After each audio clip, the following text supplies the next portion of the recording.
and thank you for joining us for today's program. Later in the broadcast, our panel will answer questions from the audience. To submit a question, please email sos@ohiohospitals.org. If you are having trouble viewing or hearing our program, please dial 614-384-9190. And now, ladies and gentlemen, please welcome Mike Abrams, President and CEO of the Ohio Hospital Association. Good morning. On behalf of the Ohio Hospital Association, welcome to this special event to launch a community partnership expansion of an effort that has already saved hundreds of lives in Ohio this past year. Since joining the OHA in 2012, one of my main goals has been to address systemic problems to improve the health of Ohio citizens by harnessing the power and influence of OHA's 220 member hospitals, collaborating with OHA's clinical and analytical expertise. Over the last 100 years, the Ohio Hospital Association has built a remarkable legacy as serving as the united voice of Ohio hospitals and health systems. Today, we represent Ohio's 220 hospitals and 13 health systems by advocating for them with Ohio policymakers, providing resources through patient safety and quality improvement programs, leading emergency preparedness, and developing economic and policy solutions to sustain and grow access to health care for Ohioans. Over the years, our quality initiatives have focused on reducing infant mortality, eliminating ventilator-associated pneumonia, promoting population health programs, and responding to emergencies such as Ebola. According to the Sepsis Alliance, sepsis is the body's overwhelming and life-threatening response to infection, which can lead to tissue damage, organ failure, and death. In 2015, Ohio hospitals treated more than 34,000 patients for severe sepsis or septic shock. Of those, 7,478 people died. Sepsis is the most expensive condition to treat in the entire United States healthcare system, accounting for more than $24 billion every year in costs. Sepsis costs the Ohio healthcare system over $1 billion each year, with the single incident of severe sepsis costing over $100,000. OHA has declared a goal to reduce sepsis mortality in our state by 30% by the end of 2018. In the first 9 months of the in-hospital initiative, Ohio hospitals achieved a 9% drop, meaning 673 lives were saved. More than 80% of sepsis cases arrive in our state at the hospital door. The first phase of the campaign focused on early detection and early action by hospital frontline staff. Today, on World Sepsis Day, we're launching the second phase, education of community caregivers and first responders to recognize the signs of sepsis. We call it OHA SOS. OHA's call to action is for caregivers, first responders, and community healthcare organizations to join OHA in promoting the signs of sepsis by logging onto our website, ohiohospitals.org/SOS. Today's event will provide you with information about our campaign with presentations from OHA's quality leadership, as well as 2 community partners, the Sepsis Alliance and Leading Age Ohio. As I mentioned, sepsis impacted 34,000 Ohioans, and with us today is a sepsis survivor, Jen Ledwin, who will provide testimony to how her life was impacted and the importance of early recognition. So please join me in welcoming Jen.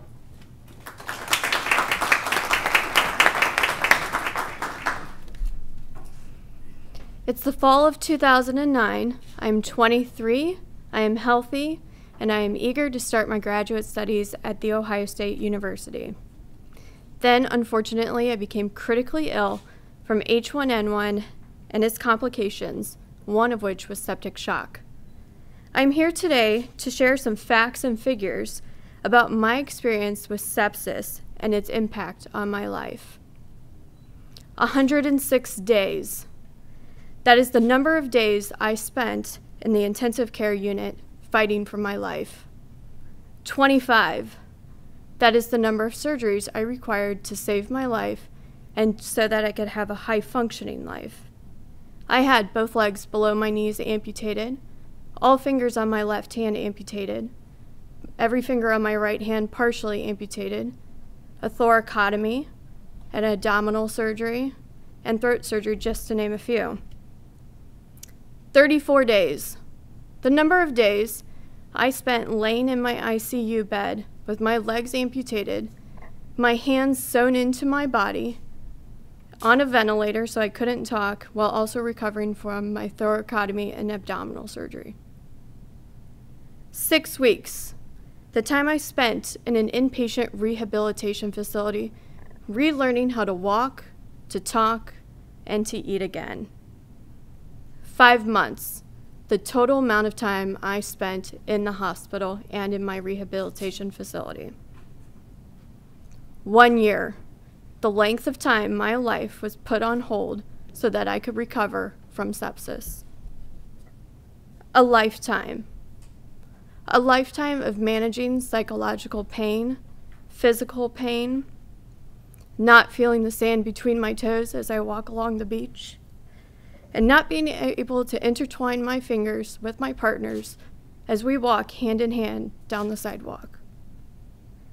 The cost for me to care for my illness, rehabilitation, my prosthetic limbs, temporary home renovations, my family's time away from work, therapy to address psychological issues, and all the future care I will need. Millions. Early detection of sepsis can save lives, prevent excessive healthcare costs, and prevent life-altering complications. Thank you.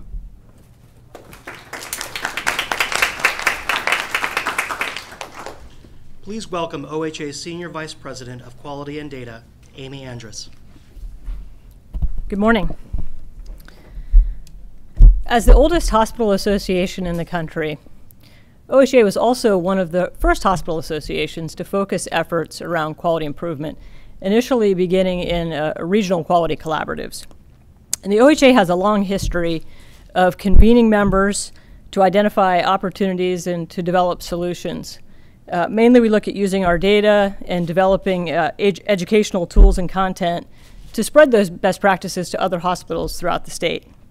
So for example, we've worked to reduce heart attack, to reduce stroke mortality, not only through improving clinical quality improvement efforts, but also by improving logistical, operational, community factors that lead to rapid care. And rapid care is needed when minutes matter. And as with heart attack and stroke, when it comes to sepsis, minutes do matter. The signs of stroke and heart attack over time have become somewhat recognizable, and that's been through education. And the signs of sepsis are much less distinct, but are still recognizable with proper education for not only caregivers, but for the community. Last year, OHA kicked off, as Mike mentioned, a statewide hospital collaboration to really start to tackle sepsis. And so far we have 91 hospitals participating in this effort. More have been joining every week. And what that has created is some of the best minds in the state working together to identify the barriers to early recognition and the barriers to appropriate treatment. As many of you know, last month, the CDC declared sepsis a medical emergency. And they emphasized the importance of timing to stop the progression. So what they're saying is we need to treat sepsis like an emergency because it is an emergency. The reason we need to treat it as an emergency is as sepsis progresses, the body not only tries to attack the infection, it also tries to attack healthy tissue. And it does attack healthy tissue, including organs, and it progresses very, very quickly. And as Mike mentioned, that treatment becomes very costly. But it becomes very costly in obviously more than one way. Yes, it's $100,000 or more to treat severe sepsis or septic shock, but most importantly, it severely affects the future quality of life of a person who survives sepsis, and many don't survive sepsis. So this is something that we can change with early recognition and early treatment. The good news is the statewide sepsis initiative that OHA has partnered with our Ohio hospitals, the initial results are very promising. The data shows that the mortality rate is declining. It was mentioned earlier that 673 lives were saved in the first 9 months, but we still have a tremendous amount of work to do. And since the vast majority of patients actually arrive at the emergency department with signs of sepsis progressing, it's really important that we work with our community partners, EMS, nursing homes, home health, even caregivers within homes, family members. It's important that people can identify the signs that this could be sepsis and get treatment as soon as possible. And so we need to work together as a community to improve that recognition and coordinate treatment rapidly. So to provide an overview for the community campaign that we're kicking off, I'm pleased to introduce OHA's Vice President of Quality Programs, Jim Giuliano.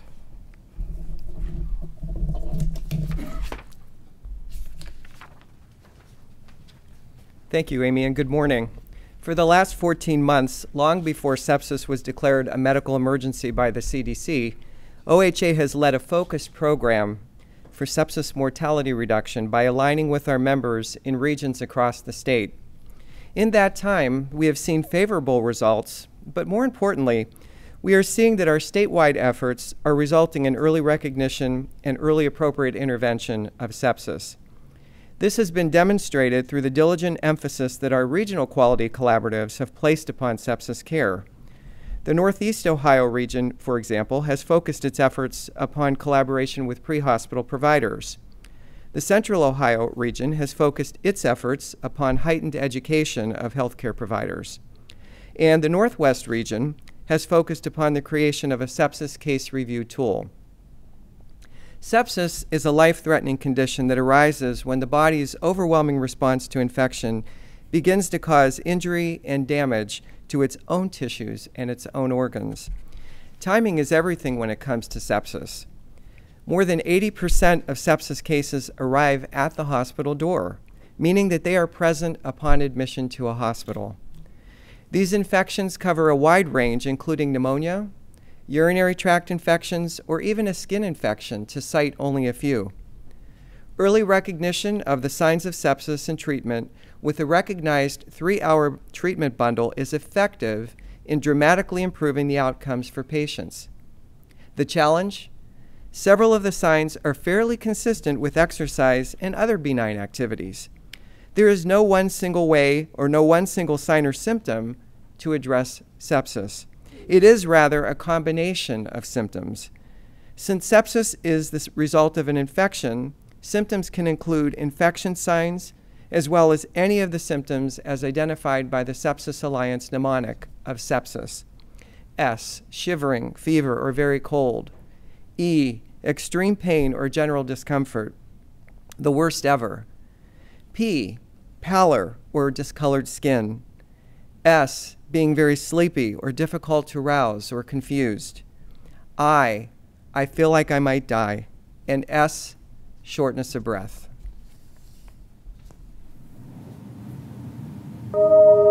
Every year, there's a condition that affects over 34,000 Ohioans, and more than 7,400 don't get treatment in time. The total number of deaths is more than breast cancer, prostate cancer, and lung cancer combined. It's the result of your body's overwhelming and sometimes deadly response to an infection. At first, the signs don't seem alarming or serious. Anyone with an infection is susceptible, especially adults or children with weakened immune systems. It only takes a few hours for this condition to become a life or death scenario. It's called sepsis, and it's time to bring this medical emergency into focus. At the Ohio Hospital Association, we're taking the lead to reduce sepsis mortality by 30% by the end of 2018. We're launching a statewide campaign called OHA SOS to increase early recognition and intervention. Sepsis can be treated effectively if recognized early. Know the warning signs: shivering, fever or very cold, extreme pain or general discomfort, pale or discolored skin, sleepy, difficult to rouse or confused, feeling so ill I feel like I might die, and finally, short of breath. Working together, the OHA SOS program and our member hospitals are committed to saving the lives of tens of thousands of Ohioans by helping caregivers, community providers, and first responders learn to recognize the signs of sepsis. Join us. It's time to make sepsis the focus of everyone's attention.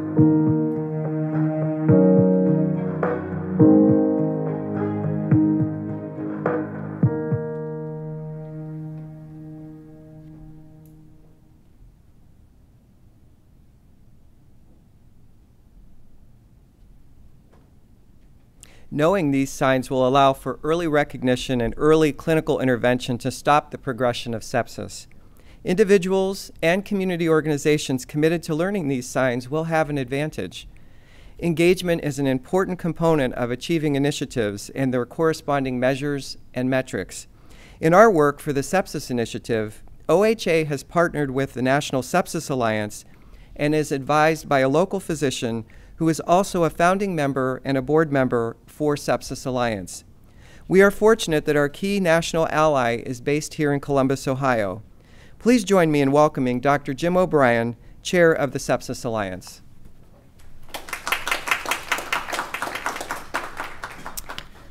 Thank you, Jim, and let me just speak on behalf of the Sepsis Alliance how proud we are to be in partnership with the Ohio Hospital Association. Sepsis Alliance, as Jim mentioned, is a national not-for-profit dedicated towards saving lives by raising awareness of sepsis as a medical emergency. Every year we commission a national study using the Nielsen organization to determine the awareness of sepsis in the American population.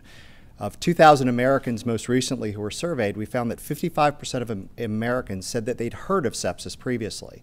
Now this obviously shows a tremendous opportunity for improving awareness, but is also a huge move forward as the last 3 years we found this awareness number at 44%. What that means is that this year 25 million more Americans have heard of sepsis compared to the previous year, which we see as integral to improving the fight against this disease. Some important things that we learned from this survey is that the most common place that people hear about sepsis is related to the media. And so we are very happy to have partnerships and interest from the media because we feel like that is the way to most directly educate the public about this disease. We certainly saw an increase in interest related to sepsis with the reporting of deaths of Patty Duke and Muhammad Ali to sepsis. And then tied specifically to the OHA SOS effort, we found that while awareness is increasing, only 28% of respondents were able to identify the symptoms of sepsis. And so we think it is very important that we arm the public as well as healthcare providers and their partners with trying to be aware about sepsis, the dangers that exist, and the warning signs that we should be looking for. It's important to note that this is a worldwide disease. Just since the beginning of Sepsis Awareness Month on September 1st, there have been over 630,000 cases of sepsis worldwide. And so every 3 seconds, this is a disease that affects someone in the world. So we feel like this is important that we stand together and that Ohio helps to set the example for the country, that then also sets the example for the world.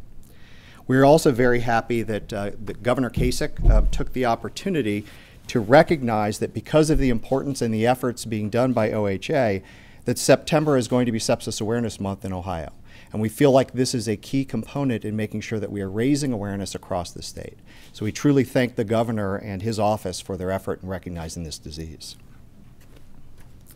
We look forward to our partnership with OHA continuing. We also look forward in being able to promote the great work going on in Ohio as more and more Ohioans are able to go on and live their lives serving as grandparents and spouses and children who previously might have been taken as a result of sepsis had the partner hospitals not participated in improvement. So we thank OHA on their efforts and look forward to continued partnership throughout the years. Thank you.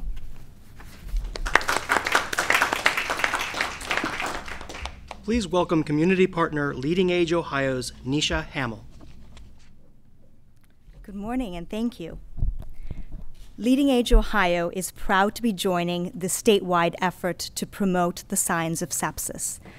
Leading Age Ohio represents pre- and post-acute care providers of affordable housing, skilled nursing, assisted living, adult day, home care, and hospice, among others.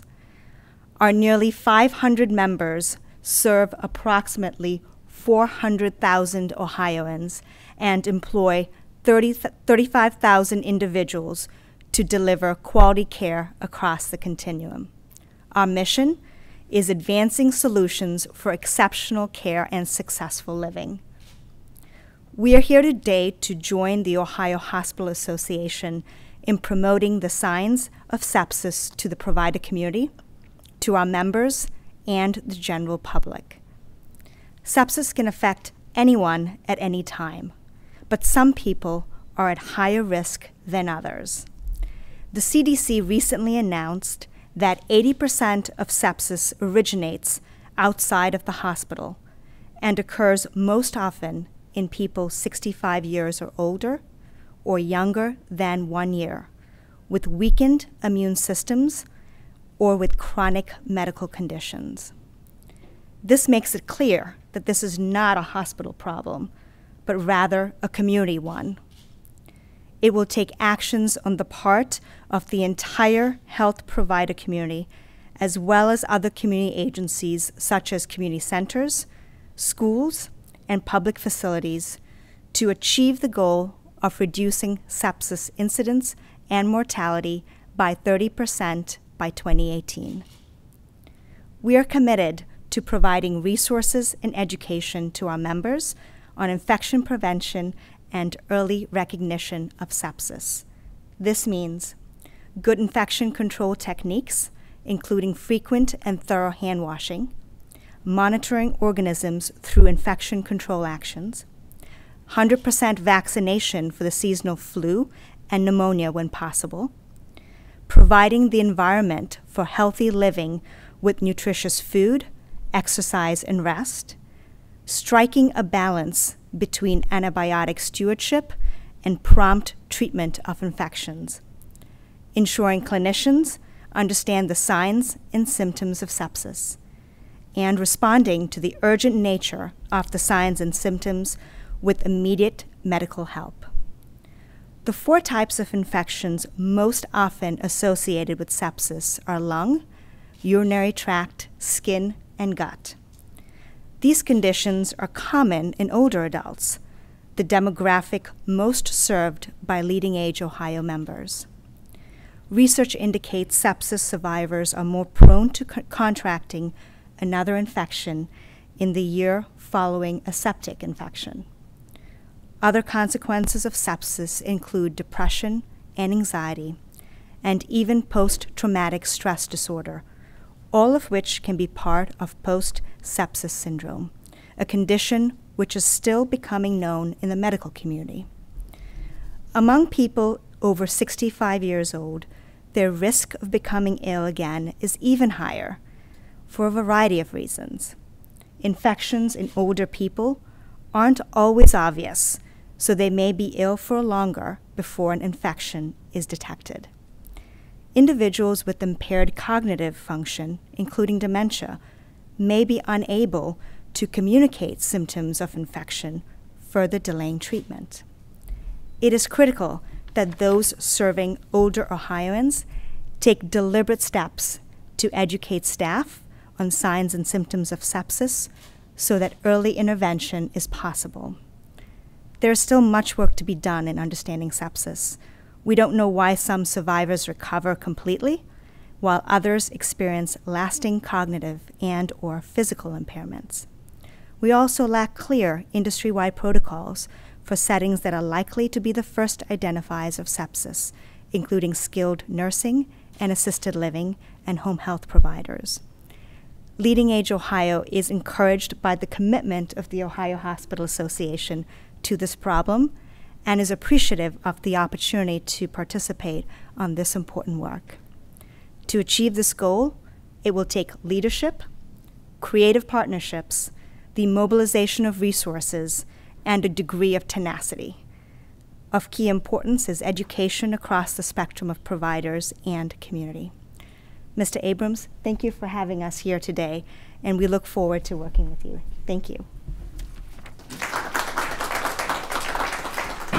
I certainly want to thank our community partners, but I especially want to thank Jen for being so willing to share her story with the community. We really want you to join us. So go to www.ohiohospitals.org/SOS. Once you're there, you'll find lots of resources. You'll find infographics, fact sheets. You'll find the signs and symptoms that Jim Giuliano mentioned earlier. We're very anxious to collaborate with the entire health community. So we appreciate your attention to this and look forward to working with you. At this time, we will open the event to questions from the audience. If you are joining us online, please submit your questions to sos@ohiohospitals.org. Once again, that email address is sos@ohiohospitals.org. Our first question: how are hospitals educating patients and stopping progression of sepsis? Thank you. In Ohio, throughout the state, all of our hospitals are engaging in some form of sepsis education. But through the statewide initiative, we conduct monthly education and coaching calls that involve evidence-based clinical knowledge as well as aggregation of data. And those are disseminated to all of our members within the initiative, as well as sharing of effective practices that have worked well within the organizations. Our second question: why is the Ohio Hospital Association undertaking this effort now? Well, I guess one of the things I would want to portray is that this is not as though Ohio hospitals have not been working on sepsis for a long time. In fact, sepsis is something that Ohio hospitals have been working on.